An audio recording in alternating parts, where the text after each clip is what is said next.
Olá, amigos. No encontro de hoje, a gente vai tratar de um tema dos mais espinhosos, porque vamos falar sobre a morte. É curioso, porque se perguntar por que esse tema é um tema tão difícil, porque numa reflexão muito rápida e muito corriqueira, é a nossa única certeza. Eu e você não temos nenhuma certeza para além dessa aqui. Abro aspas para citar John Maynard Keynes, a longo prazo estaremos todos mortos. Fecha aspas. Eu não tenho muita certeza sobre o que vai acontecer amanhã ou depois de amanhã, e você também não tem, por mais que você diga aí um monte de coisas. Mas uma certeza é absoluta, o fim. Há um momento em que a jornada se finda. De modo que causa-nos estranheza o fato de ser um tema de difícil abordagem, já que é o único tema sobre o qual deveríamos refletir de maneira mais aprofundada, uma vez que é a única certeza que nos sobra. Então, do berço ao túmulo, a única coisa que fica é a convicção de que haverá o túmulo. Aliás, o túmulo no sentido metafórico, porque se o seu corpo não for encontrado por qualquer que seja o motivo, nem túmulo haverá. Mas há a certeza do fim. Nesse sentido, eu preciso começar a nossa reflexão com duas frases que merecem status. A primeira é de um fulano que atende pela alcunha de Steve Jobs. É bem provável que você já tenha ouvido esse comentário. Ele diz: a morte é a maior invenção da vida. A frase é sensacional, vai. E por que a morte é a maior invenção da vida?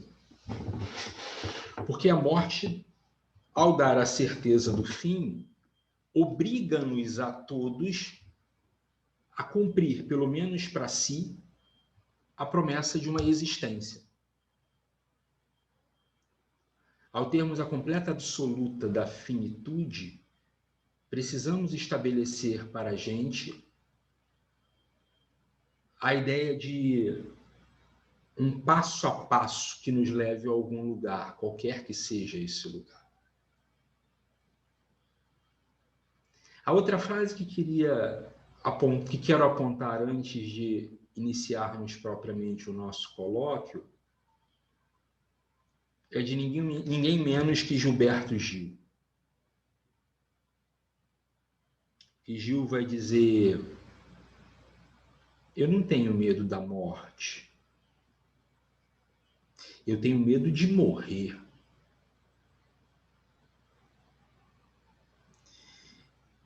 E isso acontece porque a morte é lá. Então não me incomoda. Mas morrer é aqui. Pegou? É Gil, né, velho? Então, meu problema de Gilberto Gil não é morrer, não é a morte, porque a morte já é lá. O problema é morrer, porque morrer é aqui. Se você não entendeu com clareza, eu vou chamar à mesa um fulano chamado John Donne, poeta contemporâneo de W.S., não Wesley Safadão, mas Guilherme Balança Lança, William Shakespeare. E John Donne, em um dos seus versos, termina o seu soneto da seguinte forma: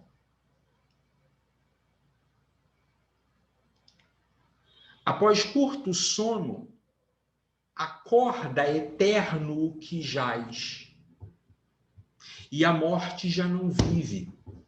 Morte, tu morrerás. Nossa, pegou essa? Após curto sono, acorda eterno o que jaz.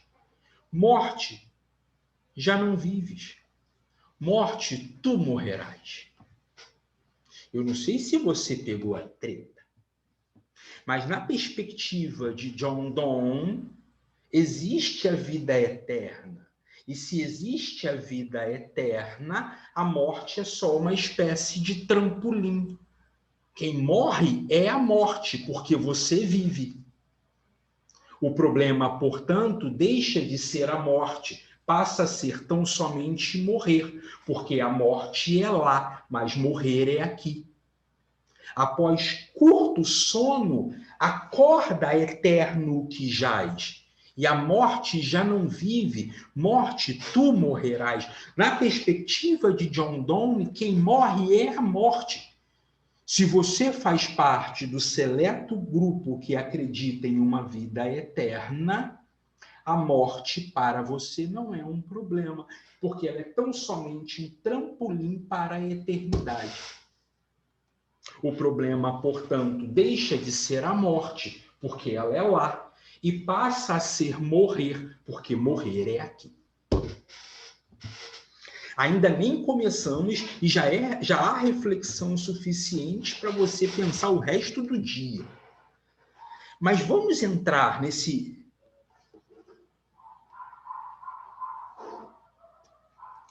imbróglio. Eu começo lembrando a você, portanto, que a morte é inequívoca. Não há para onde fugir. Claro que aqui eu já trago como reflexão um fulano chamado Heidegger, que de certa maneira bastante antropocêntrica vai dizer: os animais não morrem, só quem morre é o ser humano. E você vai dizer, mas que bobagem é essa? Como assim os animais não morrem? Então, nessa perspectiva, cachorro, gato, elefante, girafa, canguru não morrem. Só quem morre é o ser humano. E por quê? Porque só o ser humano é capaz de refletir sobre a própria vida. Se só o ser humano é capaz de refletir sobre a própria vida, só ele capta a ideia de finitude. Só ele capta a ideia de morte. Só ele reflete sobre o fim. Só ele morre. Nessa perspectiva bastante antropocêntrica, como os animais não são capazes de refletir sobre a própria existência, não são capazes de refletir sobre a própria vida, também não são capazes de refletir sobre a própria finitude. Um dia são, e o outro dia não são mais. E ponto. E pronto. A perspectiva de Heidegger, por mais que seja antropocêntrica, remete-nos a Rousseau, que nos lembra que o homem age de acordo com uma racionalidade. Mas, olha, os animais agem de acordo com seus instintos. Os homens e mulheres, é claro, agem de acordo com a forma como refletem sobre a existência. Os animais agem da única forma que poderiam agir, agem de forma instintiva. No colo dos pais do existencialismo, como Heidegger, Kierkegaard, Russell, o que entendemos aqui é que a angústia existe porque a angústia é um correlato da liberdade. Somos livres porque nos angustiamos porque somos livres. Nos angustiamos porque a qualquer momento poderíamos ter agido de uma forma diferente daquela que agimos. Nos angustiamos porque podemos observar a vida que vivemos. Nos angustiamos, portanto, porque percebemos que essa vida tem um fim. Aos animais que não é dado a possibilidade da reflexão porque agem por instinto, não são capazes do entendimento da própria existência. Logo, não morrem. Um dia são e o outro não são. Apenas assim. Lembrem-se, em nenhum momento aqui tenho a ambição de dizer para você que Heidegger tem mais importância que John Donne, ou que Gilberto Gil tem mais peso que Steve Jobs, ou que Kierkegaard, ainda que brevemente lembrado aqui, possa rivalizar com John Maynard Keynes. Não há de minha parte nenhum interesse em dizer aqui que um pensador é melhor do que o outro. Aliás, você que já é assíduo nos meus vídeos sabe que não é essa a minha pretensão. Dizia há pouco, antes de começar a aula, a minha pretensão é oferecer a você um cardápio de ideias, um cardápio de reflexões, um cardápio de grandes nomes do pensamento com seus pensamentos. Se em algum momento você perceber que eu disse para você acreditar em um pensador no lugar do outro, está na hora de você me internar. Não estou aqui para oferecer para você os 12 passos da felicidade, nem os 10 degraus da alegria, até porque eu não sei o que para você é ser feliz. Você vai ter que se haver com esse problema. O que vou oferecer para você é um cardápio de pensamentos e os seus respectivos pensadores. E os use da maneira que lhe aprouver. Professor Vitor, então no final você não vai dizer quem está certo? Não. E quem tem que decidir? Você. Mas o senhor não é o professor? Sim. Mas não sou catequético. Não farei parte dos PEIs que determinam a sua existência. Programas de TV, pais pastores, pais de santo, professores.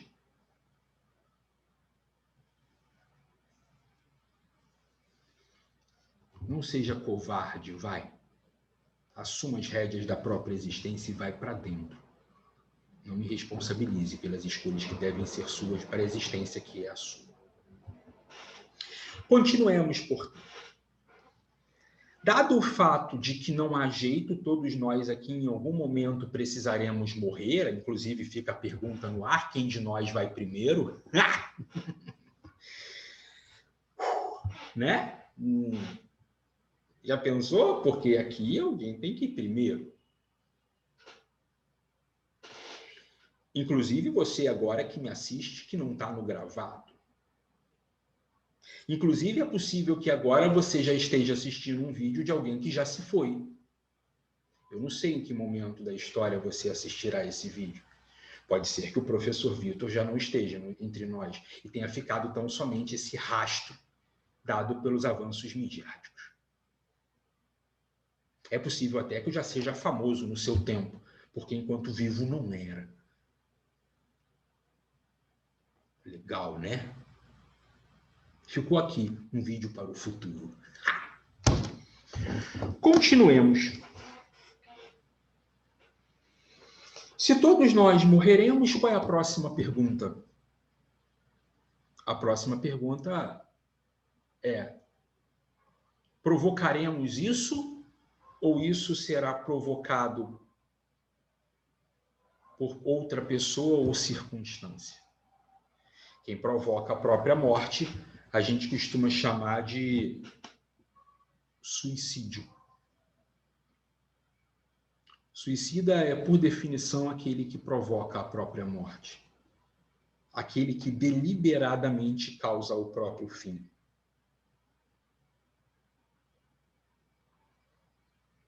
Aquele que por algum motivo não conseguiu dar conta da existência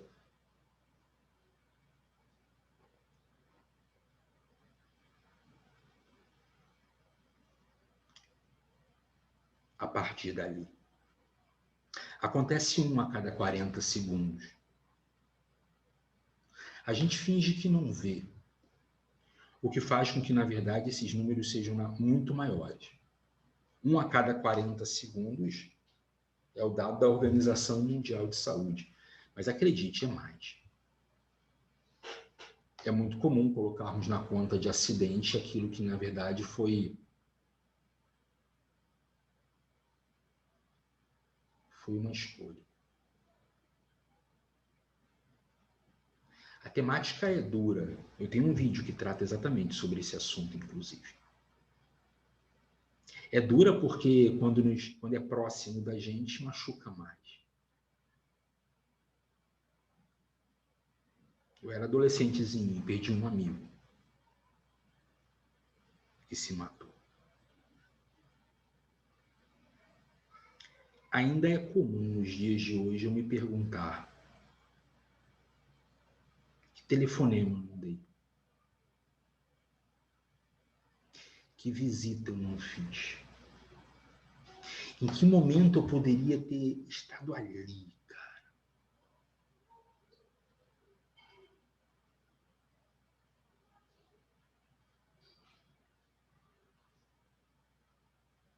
Mas eu não estava.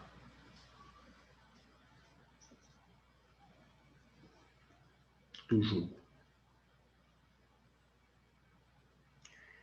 A outra forma de morrer é quando uma circunstância leva a você.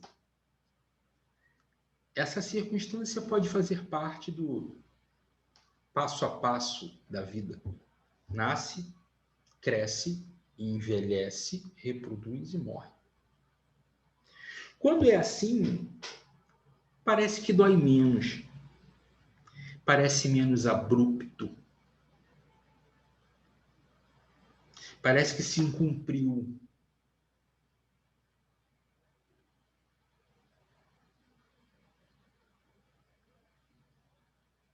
Eu não venho de famílias longevas. Meu avô, por parte de mãe,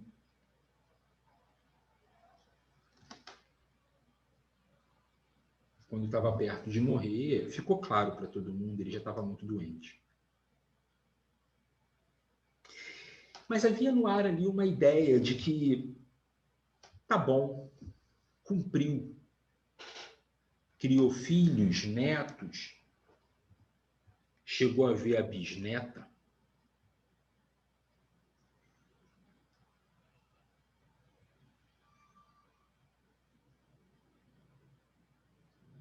Bisneto de escravo, migrante, nordestino, negro, preto.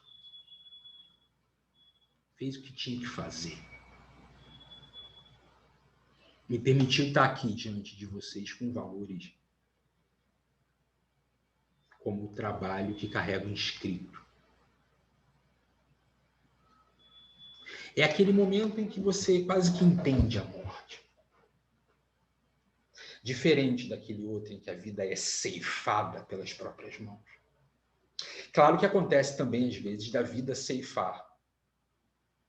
Um amigo que morre num acidente estúpido de carro depois de uma noitada. Vai. Aquele outro que é pego por uma doença no caminho. Em quaisquer dos casos, houve o fim. Uma vez que se morre, no entanto, há possibilidades de leitura.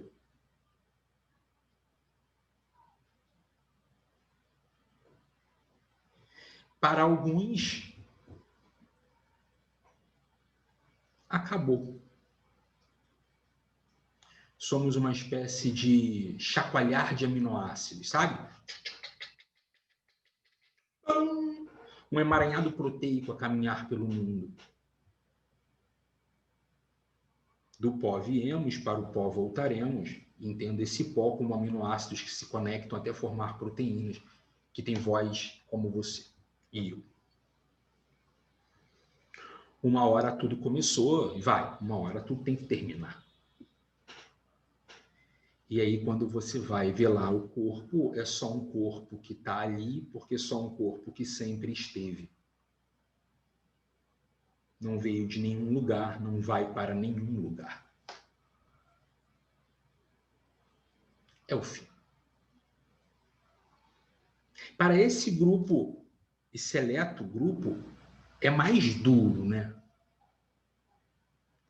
Porque é o sujeito que precisa encarar-se a frio até o talo. Então ele diz, olha, morreu, acabou.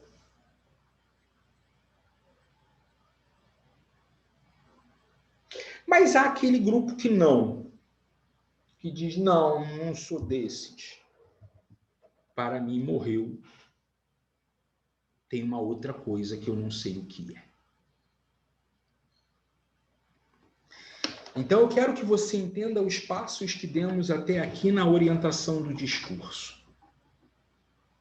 No primeiro passo, identificamos que a morte é inequívoca para a espécie humana.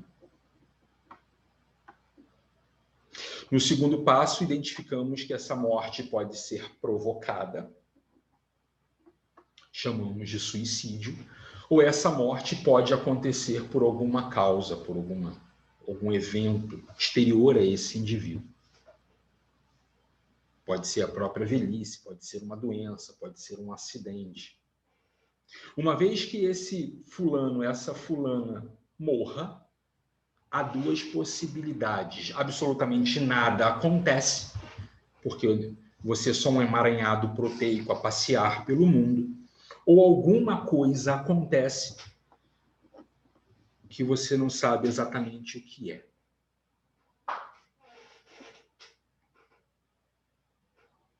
E é a partir daqui que eu começo a levantar outras reflexões. Primeiro, uma apresentação do óbvio. A morte é inequívoca. Você pode provocá-la ou ela vir ao seu encontro. E uma vez que aconteça, você tem duas opções. Ou você entende que acabou ali, ou você entende que acontece alguma outra coisa que você não sabe o que é. Nesse sentido, agora a gente aprofunda um pouco mais, chamando à mesa alguns nomes do pensamento.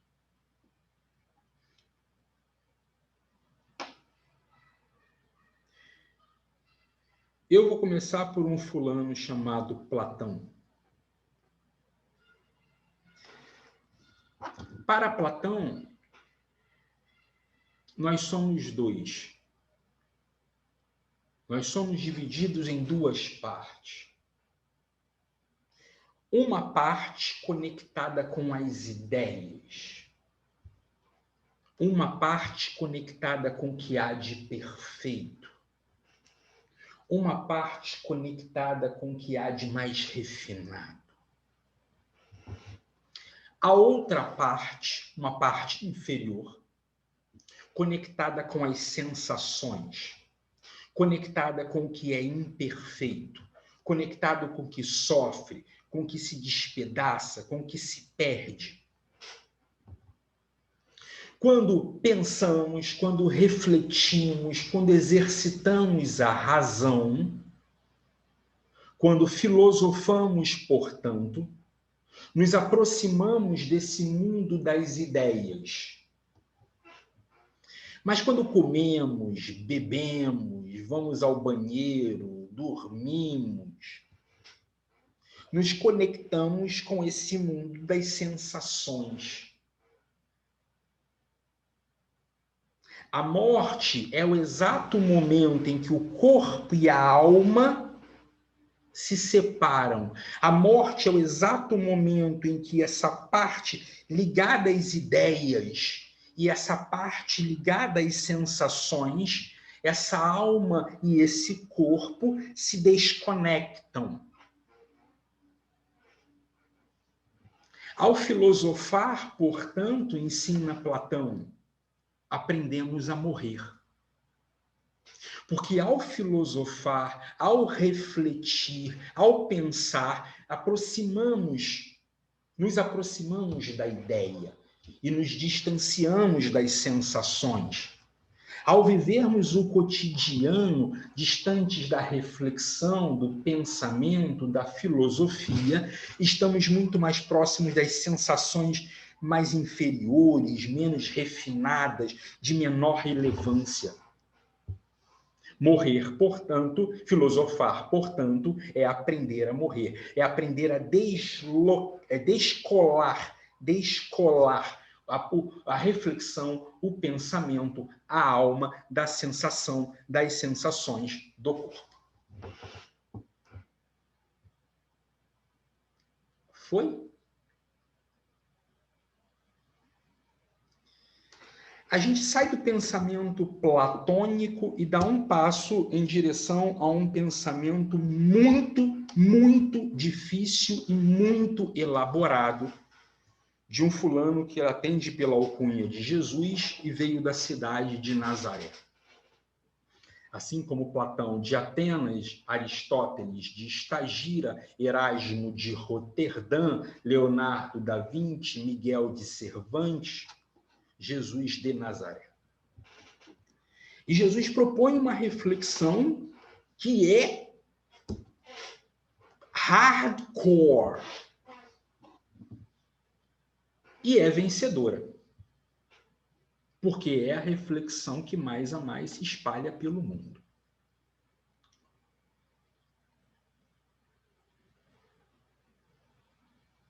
Ele deixa no ar a seguinte ideia, a partir de frases como essa que vou dizer agora. Na casa do meu pai há muitas moradas. Jesus cria um problema de difícil resolução. Porque, vamos lá, na perspectiva que apresenta, há, de fato, uma vida após a morte. Essa vida após a morte depende da forma como você viveu a vida antes da morte. Olha a conexão que o cara faz. Ele vai dizer, existe uma vida após a morte.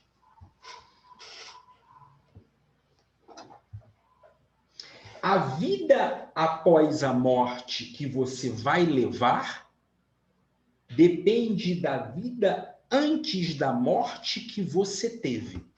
Então, ele conecta de uma maneira espetacular a vida antes e depois de um evento que é a morte.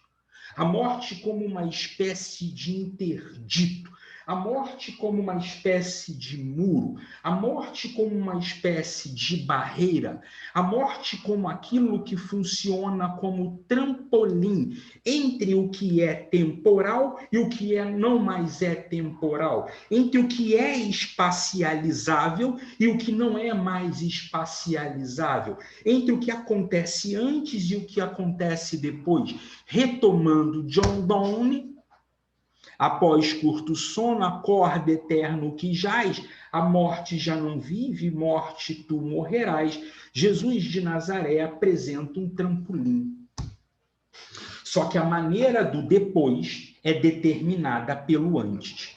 Eu não sei qual é a sua linha de reflexão dentro do cristianismo, caso haja, mas se houver, você considera que 1. Há uma vida após a morte. 2. Essa vida pós-morte depende de como era aqui. Só que ele para aí.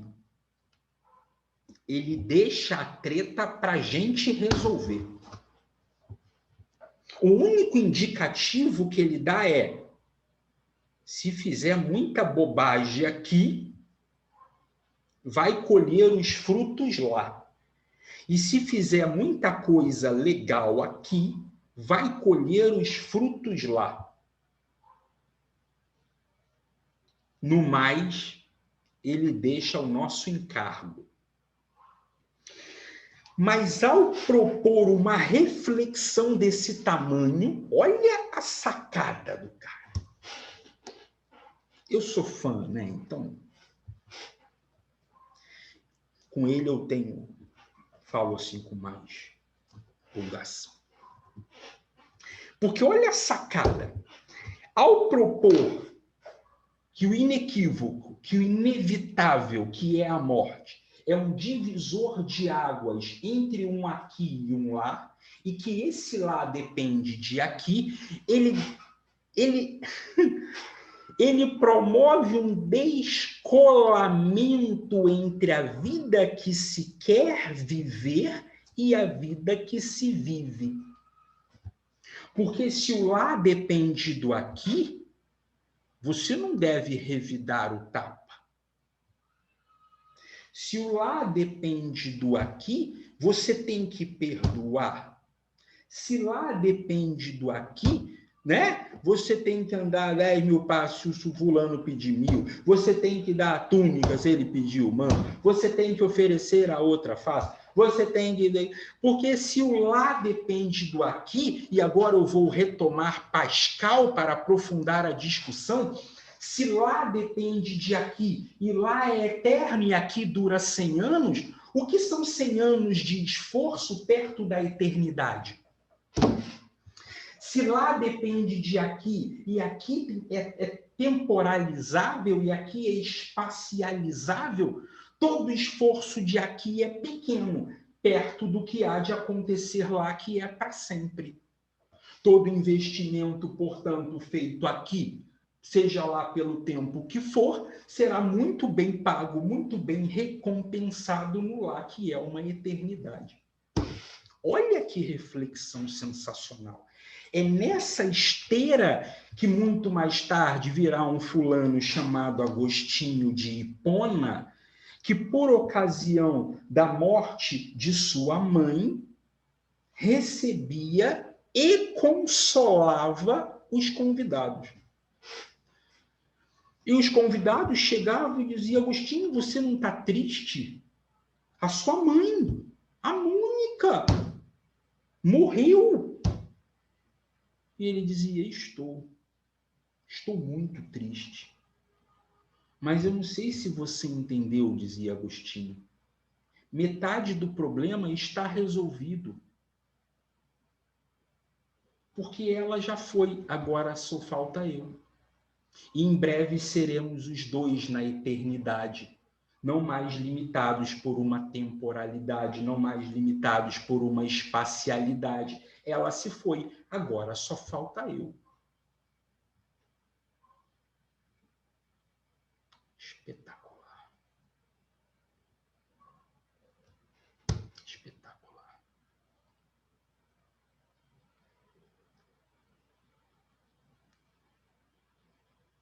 Muito mais tarde, nessa esteira de reflexão, um escritor russo chamado Fyodor Dostoiévski, na sua literatura pós-siberiana, para você entender mais do que estou falando, por favor, assista a nossa aula Dostoiévski. Ele vai dizer: se Deus não existe, tudo é permitido.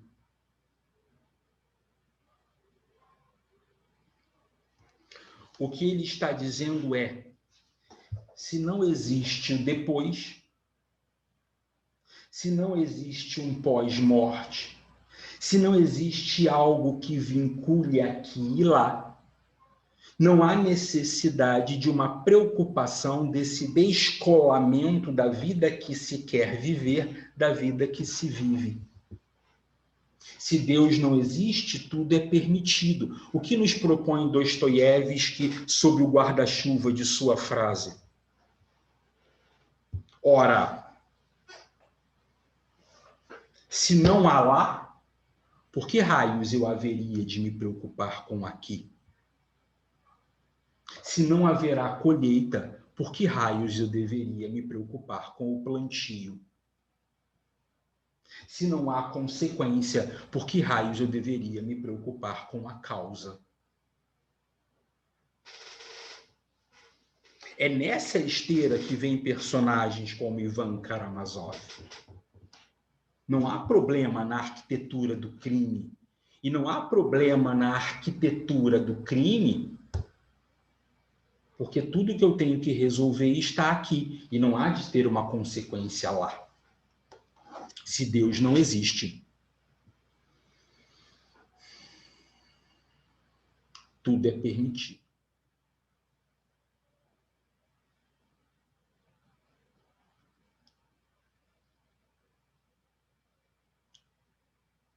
No mesmo século XIX, aliás, no fecundo século XIX, nem todo mundo é tão crente assim.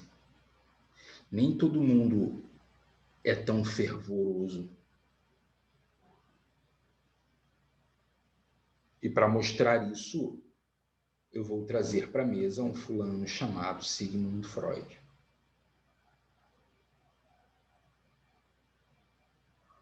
E o que Freud vai dizer?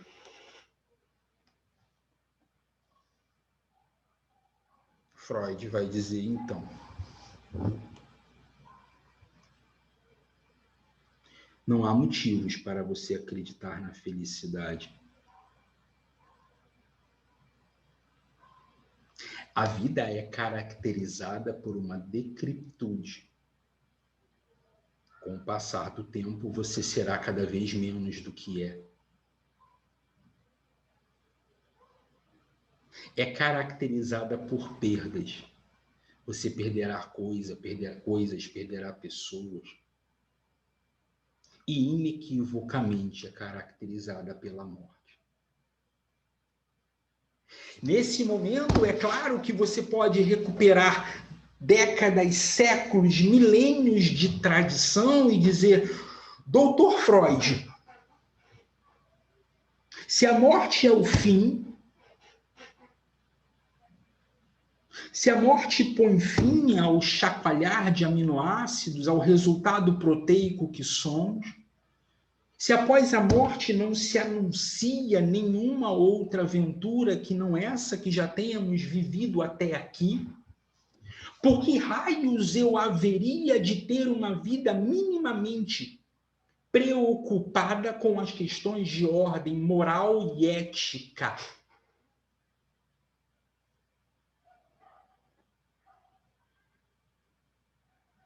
Pergunta é boa, né, velho?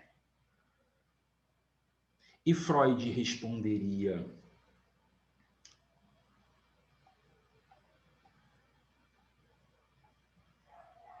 porque a vida precisa ser produtiva. Por mais que não seja possível ser feliz, é imprescindível que você produza, nem que seja o próprio bem-estar. E você não conseguirá produzir o próprio bem-estar se não estiver minimamente conectado a conceitos de ordem moral e ética que possam conduzir você como uma espécie de GPS. As escolhas individuais, morais, portanto, as escolhas coletivas, éticas, portanto, se não estiverem minimamente orientadas por uma bússola, se não estiverem minimamente orientadas por um GPS, não tornará a sua vida minimamente produtiva no sentido do seu bem-estar. Logo, será uma vida desafortunada, será uma vida ainda mais triste, será uma vida infeliz. Portanto, independente de você acreditar ou não que há lá ou aqui, é imprescindível que você tenha uma vida minimamente coerente com aquilo que você acredita. É nesse cenário que a gente chama para participar da mesa numa discussão que já está acalorada, Immanuel Kant. Kant chega e diz, olha, eu acredito no Deus de Agostinho de Hipona. Sou um árduo seguidor do Nazareno. Mas o que vou apresentar a você não coloca sobre a mesa o Deus.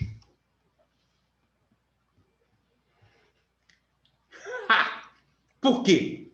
Porque Kant vai propor uma filosofia cristã sem mencionar Deus. Aliás, Kant debocha de você que acredita em Deus e faz tudo o que acha que deve ser feito na expectativa de um prêmio.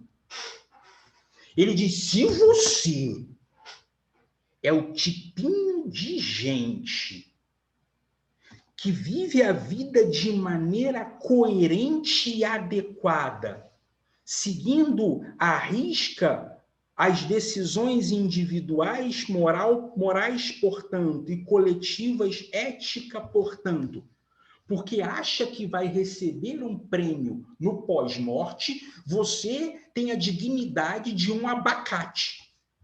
Kant não fala isso, né? Isso sou eu que estou inferindo. Você tem a dignidade de um abacate. E por que você tem a dignidade de um abacate? Porque, na sua perspectiva, Deus é uma espécie de investimento. Você não está fazendo o que tem que ser feito porque entendeu o jogo. Você está fazendo o que tem que ser feito porque tem medo do castigo. Como que vale a intenção? Você é um bosta. E por que você é um abacate que anda? Porque não é assim. É fazer o que tem que ser feito porque deixaremos uma herança, coisas para as pessoas, e deixaremos um legado, coisas nas pessoas. Ao deixarmos uma herança, coisas para as pessoas, ao deixarmos um legado, coisas nas pessoas, não importa o que acontecerá depois. O que importa é a absoluta convicção e certeza do que aconteceu antes. A morte é tão somente um trampolim, mas essa não é a questão que merece ser mencionada. O que merece ser mencionado é como raios você vai se perceber diante do imenso monolito. Eu não sei se você entendeu a piada, mas aqui eu estou no colo de um fulano chamado Stanley Kubrick, no filme 2001, Uma Odisseia no Espaço. Porque haverá algum momento em que o monolito se apresentará para você. Haverá algum momento em que você vai ter que dar conta da própria existência.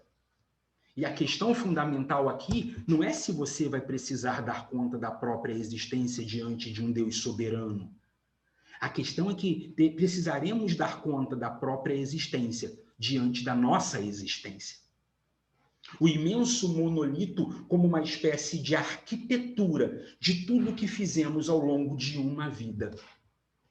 Haverá um momento em que precisaremos olhar para a nossa própria história. Haverá um momento em que precisaremos olhar para tudo aquilo que fizemos e, sobretudo, para tudo aquilo que deixamos de fazer.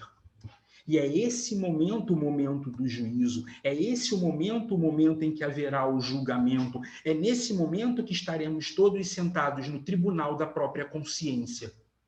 E sentados no tribunal da própria consciência, não há juiz que seja mais duro, não há juiz que seja mais cruel, não há juiz que seja mais severo do que nós mesmos. Na iminência da morte, precisaremos olhar cada um de nós para tudo que foi construído até ali. Precisaremos olhar cada um de nós para tudo que fizemos e deixamos de fazer até aquele exato momento. É nesse instante em que aparece um juiz, não externo, não transcendente a você, mas imanente, dentro de você, você mesmo fazendo uma avaliação de tudo que foi realizado. É aí que você vai conhecer o inferno ou o céu.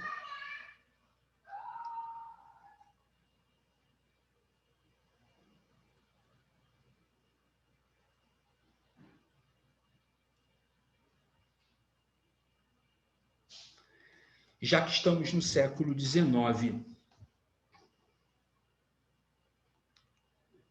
vou trazer à baila um fulano sobre o qual nunca mencionei anteriormente. Então, para os mais ortodoxos, peço que ainda assim prestem atenção. O século XIX é um século muito interessante. Porque é o século que traz Charles Darwin. É o século que nos ensina o conceito de evolução. É o século que vai biologizar uma questão que nos faz eco desde os tempos iluministas, a ideia de que há uma evolução.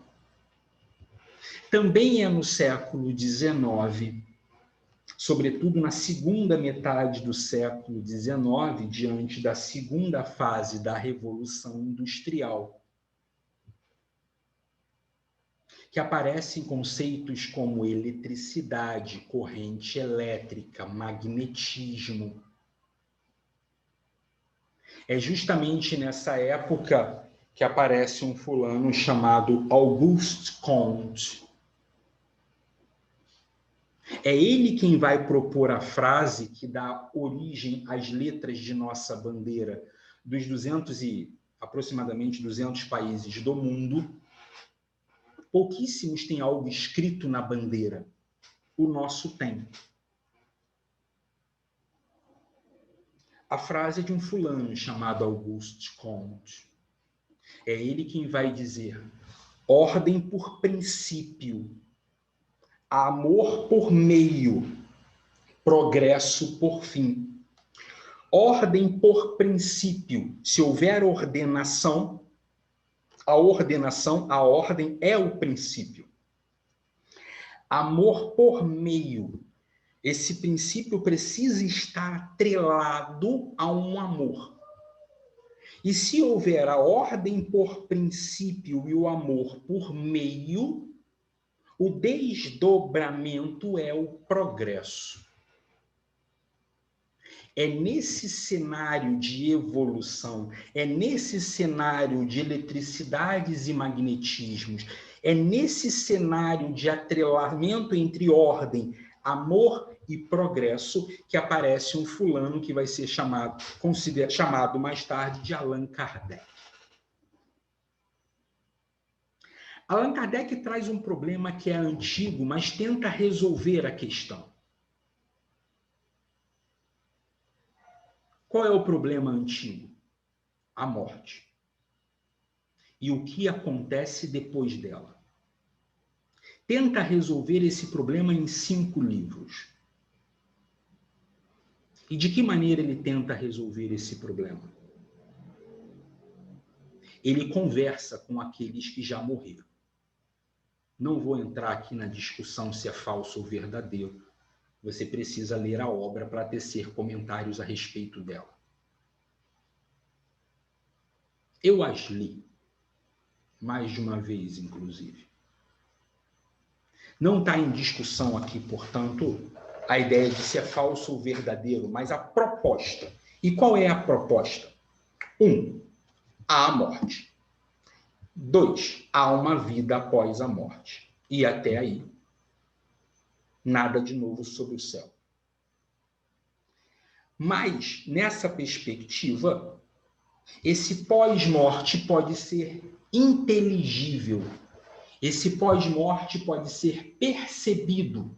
E esse pós-morte é numa espiral de continuidade em prol da sua evolução.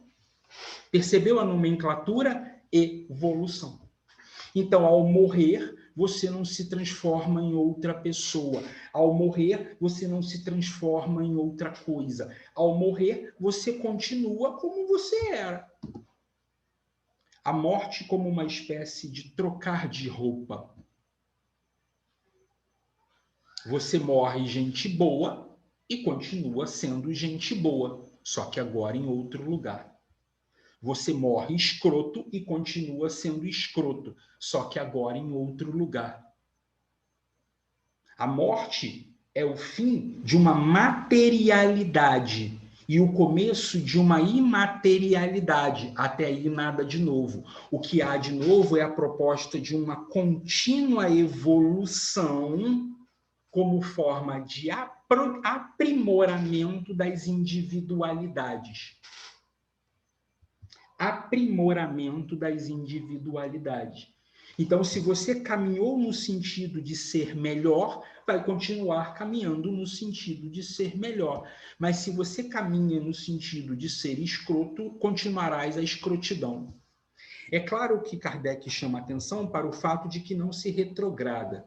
Então, uma vez que se aprende, você tende a aprender sempre um pouco mais, sempre um pouco mais, em prol de um indivíduo um pouco melhor. Então, aqui, indivíduo nunca foi tão bom, algo que não se divide, algo que não se separa, algo que não se desconecta, sempre pautado em uma ideia de uma evolução continuada.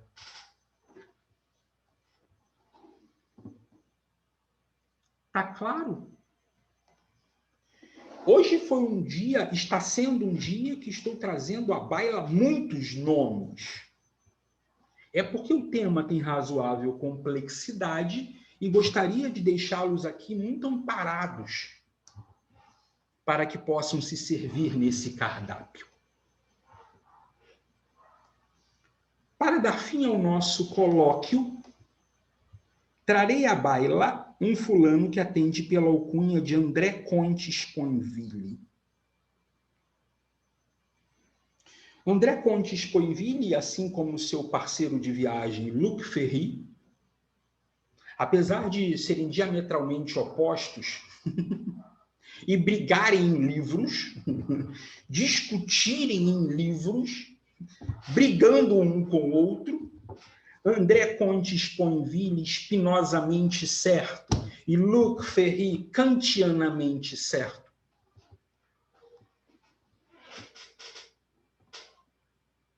Diz uma coisa muito interessante. A esperança é casta.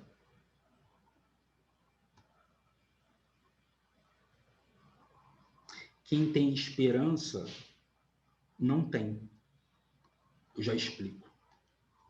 Se você tem esperança de pegar o ônibus, é porque você ainda não pegou o ônibus. Aliás, pegar o ônibus é um exemplo muito bom de alegria, né? Se você anda de busão, você sabe do que eu estou falando. Na hora que o bichano aparece lá na frente, você fala, Nazareno, né? Se você tem esperança do grande amor, você ainda não vive o grande amor. Se você tem esperança de ser rico, você ainda é duro. Se você tem esperança de, você ainda não tem. A esperança é, portanto, casta.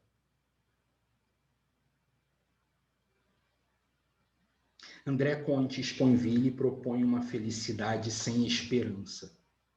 Uma felicidade desesperada.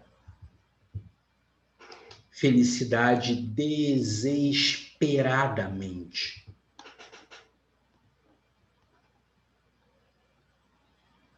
Eu e você temos uma certeza: a morte. Eu não sei se você acredita que somos um chacoalhar de aminoácidos, um emaranhado proteico, que em algum momento simplesmente deixará de ser e voltará à natureza como matéria orgânica num turnover infinito. Eu não sei se você é desses que acredita que há uma vida após a morte, e se acredita que há uma vida após a morte, eu não sei que linha de raciocínio você escolheu. Se você é desses que acredita em uma vida após a morte, sabe que o cardápio é variado. São muitas as possibilidades de escolha. Mas a reflexão de André Comte Sponville coloca os nossos pés no chão sobre o mínimo de conhecimento que temos a respeito, para lembrar a gente: existe vida após a morte. Se não a sua, a de quem fica.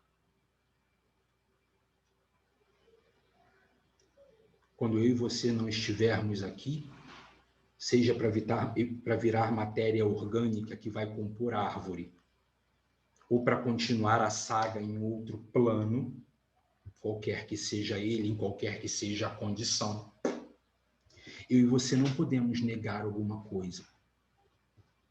Terminada a nossa existência, a vida aqui continuará. Deixaremos amigos e inimigos, deixaremos filhos e filhas, deixaremos netos e netas, primos e primas, amigos e colegas, enfim, conectamos em algum momento com pessoas. Deixaremos heranças e legados. José Saramago chega a dizer que isso é a eternidade. Porque, veja bem, ao término dessa aula, quem quer que seja o guerreiro e a guerreira que tenha vindo até o fim, não sairá como entrou. E emprestará o seu conhecimento de agora a outro, que emprestará a outro, que emprestará a outro, que emprestará a outro. De modo que as minhas palavras lançadas aqui nesse instante ecoarão para sempre. Se não por esse vídeo, pela sua voz, pela voz daquele que me ouve. A felicidade precisa ser desesperada, precisa ser aqui e agora, pungente, num grito continuado.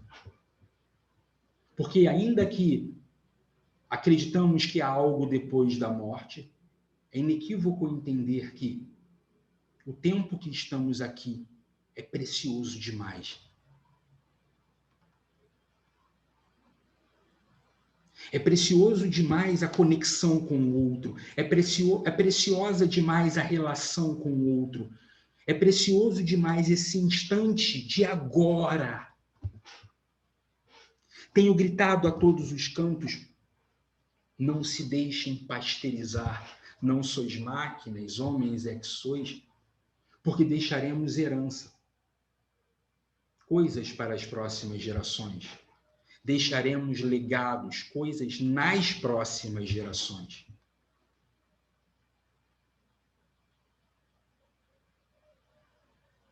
No final das contas, eu preciso lembrar a você que, de qualquer maneira, a morte não existe. Se você acredita em alguma coisa, quem quer que tenha morrido está em alguma condição, em algum lugar. Se você não acredita em absolutamente nada, quem quer que tenha morrido está vivíssimo na sua memória. Quem quer que tenha morrido tem registros profundos em você. Se você tem saudade de alguém que se foi, lembre-se, isso é um motivo para enorme alegria, porque alguém que se foi deixou em você um legado. Alguém que se foi deixou em você registros de sorriso, registros de alegria, registro de entusiasmo. Vitão, eu perdi fulano, eu não sei quem se foi. Se você acredita em alguma coisa, está em algum lugar, em alguma condição. Se você não acredita em nada, está vivo ainda assim na sua memória. O meu avô se foi, mas deixou em mim tardes de conversa. Deixou em mim o seu sorriso manso. Deixou em mim a sua dignidade para o trabalho. Deixou em mim a sua vontade de trabalhar para que os seus filhos tivessem uma vida melhor. Deixou em mim um monte de registros que vou levar para sempre e deixarei para todos aqueles que atravessarem o meu caminho em algum momento.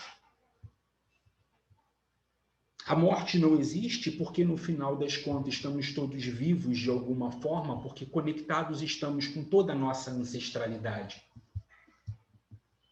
Quem quer que tenha pisado e passado por esse planeta em algum momento, precisou deixar a sua marca. Se somos do mundo, somos no mundo. Se somos no mundo, somos do mundo. Ensina a dupla Heidegger e Hannah Arendt. E já que somos no mundo e somos do mundo, que a nossa existência faça valer a pena cada instante de estarmos aqui. Porque já não é sobre se haverá um fim. É sobre aqueles que continuarão, ainda que não estejamos mais aqui.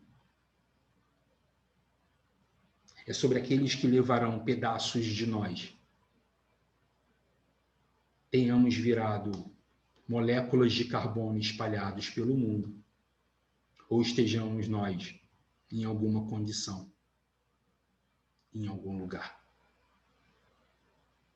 Lembremos-nos que aqueles que se foram deixaram em nós registros profundos e que também nós deixaremos isso em alguém. E se assim não for, Se você ainda acha que ao morrer não vai deixar absolutamente nada, talvez esteja na hora de mudar.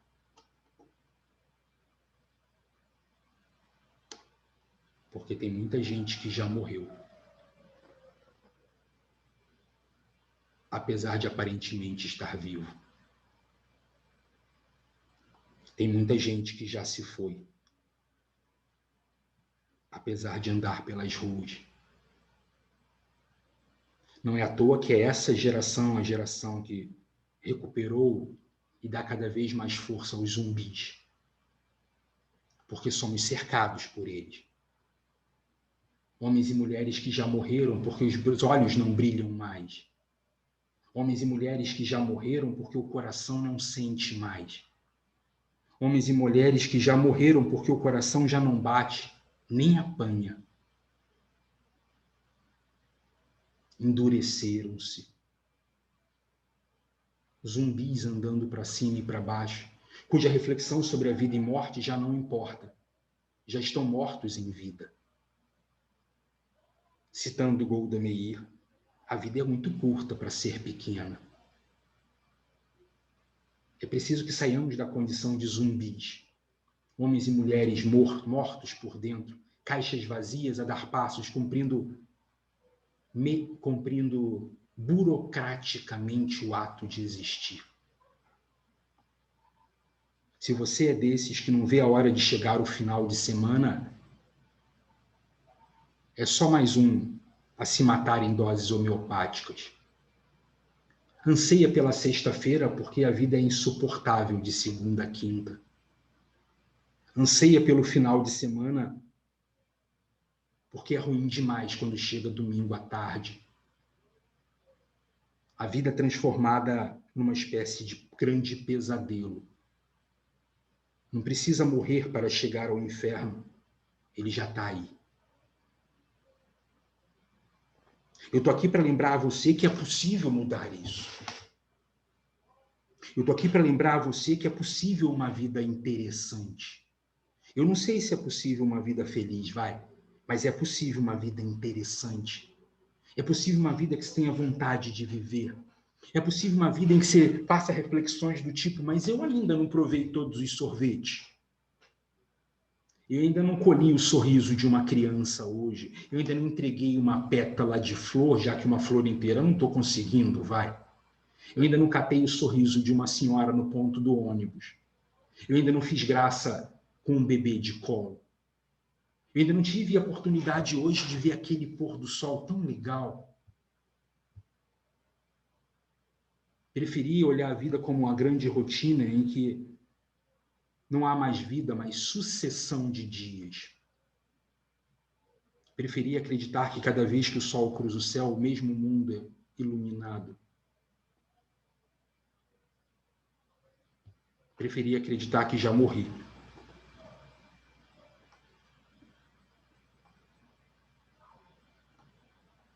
Quando a vida insiste em se apresentar para mim com toda a sua grandeza. Não é sobre ser alegre a todo custo, às vezes dói.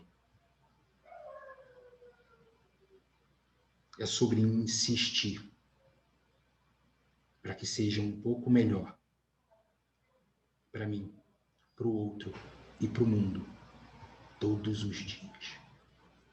Todos os dias. Porque todos nós vamos morrer. Mas nem todo mundo vive.